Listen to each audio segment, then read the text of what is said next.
Assalamualaikum warahmatullahi wabarakatuh. Apa kabar untuk seluruh pemirsa video saya dari Sabang sampai Merauke? Semoga selalu diberi keberkahan, rahmat, dimudahkan segala urusannya, dimudahkan rezekinya, diberi kesehatan oleh Allah Subhanahu wa Ta'ala, serta diberi hidayah oleh Allah Subhanahu wa Ta'ala untuk orang-orang yang belum mendapatkannya.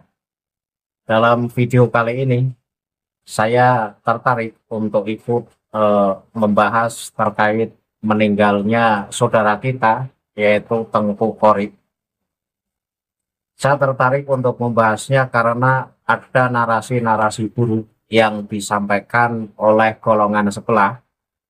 Bahkan salah satu akun YouTube kemudian menceritakan kejadian-kejadian pada saat pemakaman Tengku Korib yang katanya inilah dan itulah. Nah, dari pernyataan-pernyataan yang terkesan menggiring satu opini buruk atas meninggalnya saudara kita Tengku Korib, maka saya akan menampilkan satu video di mana video ini langsung dari orang yang ikut mengurus jenazah dari Tengku Korib dan juga ikut memakamkan jenazah Tengku Korib. Bahkan oleh video ini yang disampaikan oleh orang-orang yang mengurusi jenazah Tengku Korib, ini memberikan klarifikasi terkait ramainya berita-berita miring terkait pemakaman Tengku Korib. Nah, dari pernyataan orang-orang yang ikut serta mengurus jenazah Tengku Korib, maka Tengku Korib meninggal dalam kondisi wajar dan pemakamannya pun tidak ada masalah atau tidak terkendala oleh suatu apapun. Di samping saya akan menampilkan video dari orang-orang yang secara langsung ikut mengurusi jenazah Tengku Korib, saya juga akan menampilkan pandangan terkait Kiai Haji Imaduddin Usman Al-Bantani yang pernah bareng dengan Tengku Korib, kemudian di tengah jalan kemudian Tengku Korib melawan atau berseberangan dengan Kiai Imad, dan kemudian pada akhir hayatnya Tengku Korib kembali membatalkan nasab Alawi. Namun seperti apapun dan beda pandangan apapun kita sesama muslim, ini tetaplah saudara. Jadi jangan lantas karena misalkan Tengku Korib itu berbeda pandangan dengan kita, kemudian kita menilai buruk terhadap Tengku Korib. Ini tidak mencerminkan akhlak seorang muslim. Beliau orang baik dan semoga diterima oleh Allah Subhanahu wa Ta'ala dan diampuni segala dosa-dosanya.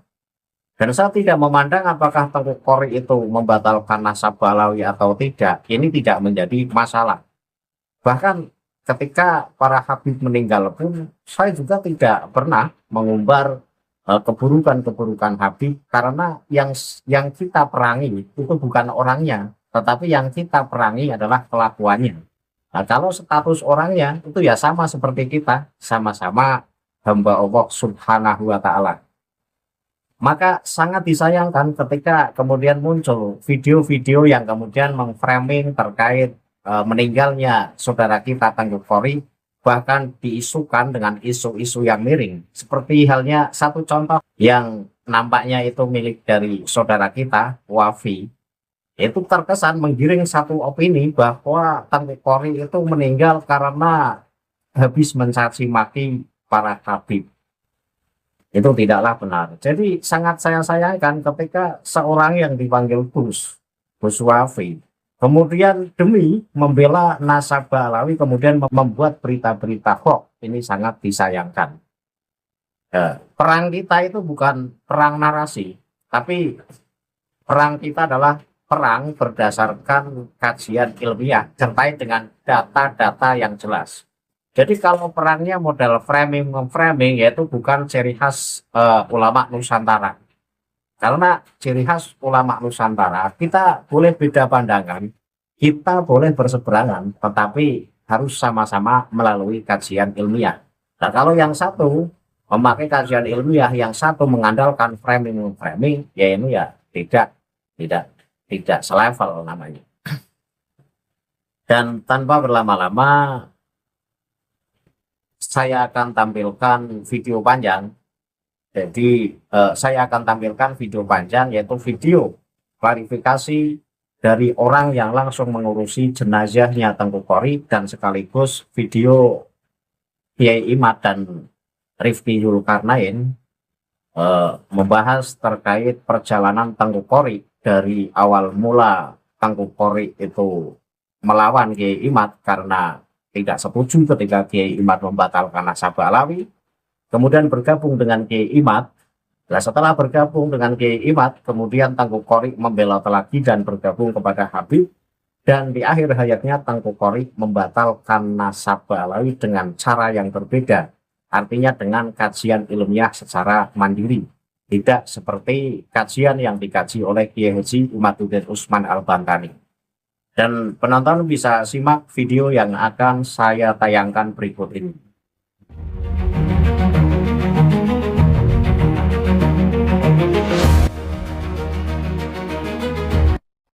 Assalamualaikum warahmatullahi wabarakatuh. Waalaikumsalam warahmatullahi wabarakatuh. Para jamaah tahlil dan para pemirsa yang ada di rumah live pada malam hari ini, kami akan memberikan speak up atau komentar ya.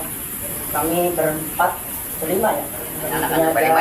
Ini Ketua Ranting Siamur, untuk Ustadz Naas sebagai sekretaris, di putra beliau Ustadz yang pertama, dan beliau adalah sekretaris MBCNO Kecamatan Tambun Utara, bahwa berempat ini jadi saksi bahwa kita telah menghadiri, ikut mensolatkan dan menguburkan di kuburan Kampung Turi ya.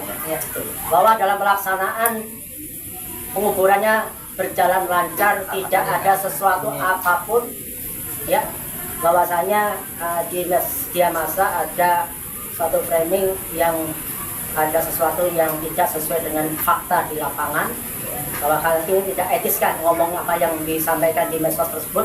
Tapi wallahi kita berempat dalam pelaksanaan penguburan itu, saya sebagai teman, sebagai Tengku, sebagai guru dan sebagainya, ya sering bercanda, bahwasanya kita merasa kehilangan, bahwasanya kita saksi wallahi dalam pelaksanaan penguburan tersebut itu pemakaman berjalan lancar, tidak ada sesuatu hal yang ganjil. alhamdulillah. Ya, tidak ada sesuatu yang ganjil, baik itu untuk mau dimasukkan pemakaman, ukurannya juga nggak berubah, jumlah papannya juga nggak tersisa, dan untuk mengarahkan arah kiblat juga lancar dan tidak ada apa-apa. Namun dalam video memang ada genangan air, karena tempat kuburan di wilayah Bekasi, jangan kan musim kemarau, musim penghujan, musim kemarau saja kadang keluar airnya karena sumbernya sangat tetes. Apalagi kemarin Bekasi wilayah sini terjadi banjir besar. Jadi wajar kemarin aja masih jenazah ada masih bisa dikeringkan, hanya masih tersisa air sedikit, kita menyaksikan. Jadi kami mengklarifikasi bahwasanya tidak ada tendensi apapun dalam forum ini. Kita karena siapapun yang sudah meninggal, teman, saudara, apapun itu harus kita sampaikan yang baik-baik. Itulah perintah dari agama kita. Jadi hal-hal yang negatif, hal-hal itu, tapi kita jadi saksi bahwasanya berjalan dengan lancar. Begitu kira-kira untuk Ustadz ini, benar ya? Wallahi, Pakar Putra Video. Selamat pagi kepada seluruh pribumi Nusantara dimanapun Anda berada. Kita kembali podcast bersama Kiai Haji Imaduddin Usman Al-Bantani dalam rangkaian bedah buku Mengapa Penting Mengetahui Habib Alwi Bukan Keturunan Nabi Muhammad SAW. Sebelum kita membahas bedah bukunya, informasi terkini adalah kita ketahui bersama innalillahi wa inna ilaihi rajiun, Tengku Korrie Oktiva telah meninggal dunia. Kepada Kiai Imad mungkin ada yang mau disampaikan mengenai hal tersebut, dipersilahkan ya. Baik. Assalamualaikum warahmatullahi wabarakatuh.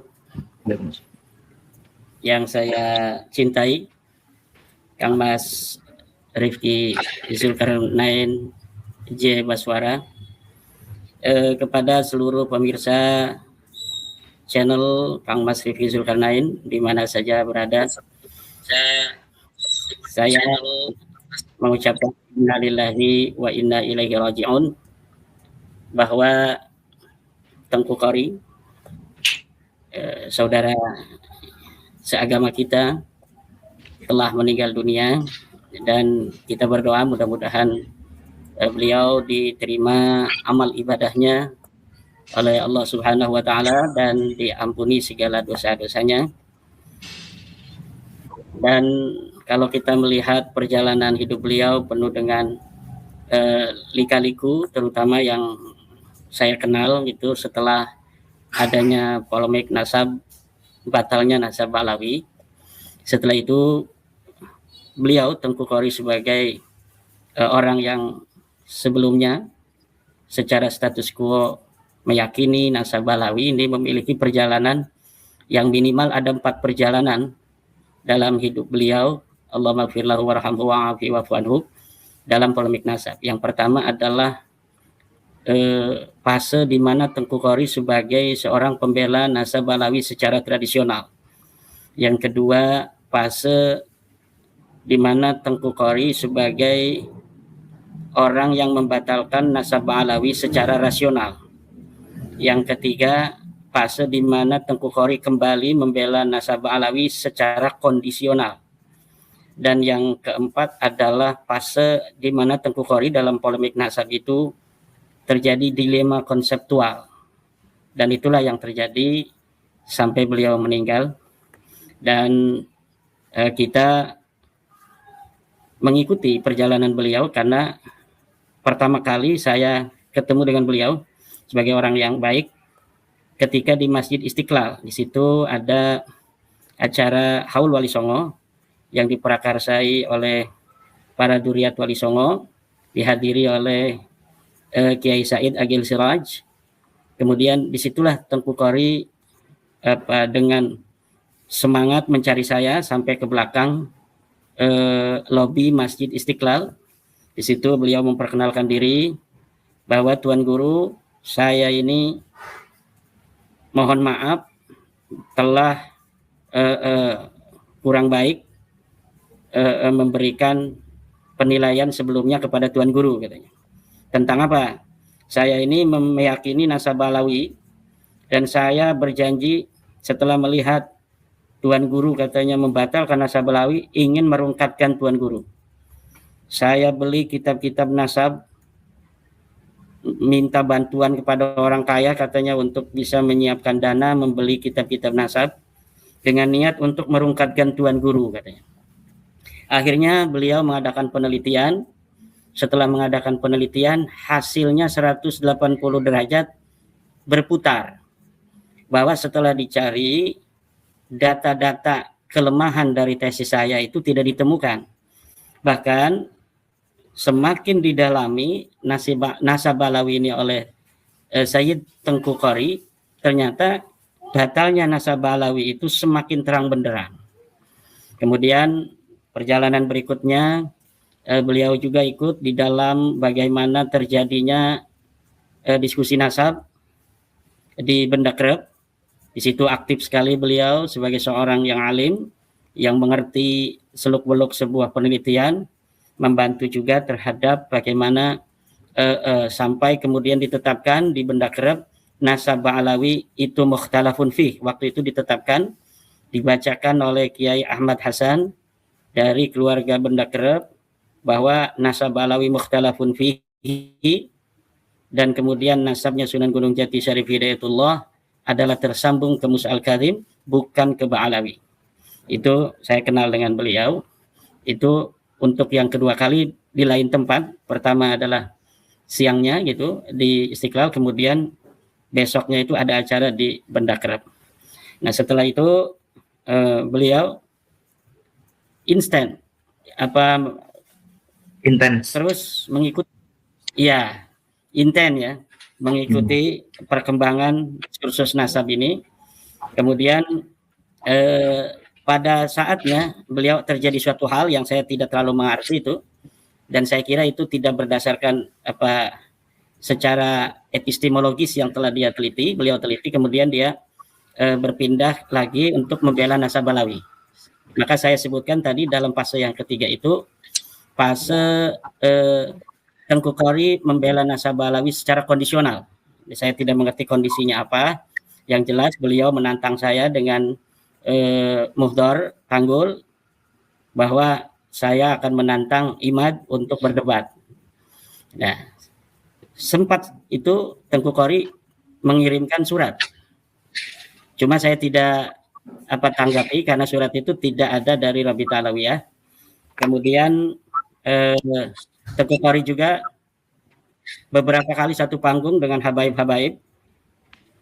Di situ beliau mengatakan bahwa saya akan membela nasab Alawi ini sampai mati gitu kan.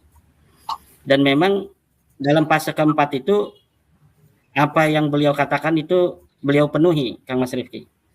Jadi sampai mati itu beliau memang membela nasab Alawi. Nah, jadi dalam fase yang saya sebut sebagai dilema konseptual itu adalah di mana beliau Al-Maghfurlah ini membela nasab Alawi dan siap untuk berdebat dengan saya tentang itu.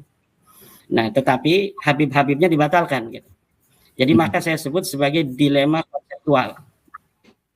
Dari video yang baru saja penonton saksikan bersama, itulah klarifikasi langsung dari pengurus yang langsung mengurusi jenazah dari Tengku Qori, dan sekaligus itulah cerita singkat perjalanan Tengku Qori yang disampaikan oleh Kiai Haji Imaduddin Usman Al-Bantani dalam satu live bersama saudara kita Rifki Zulkarnain.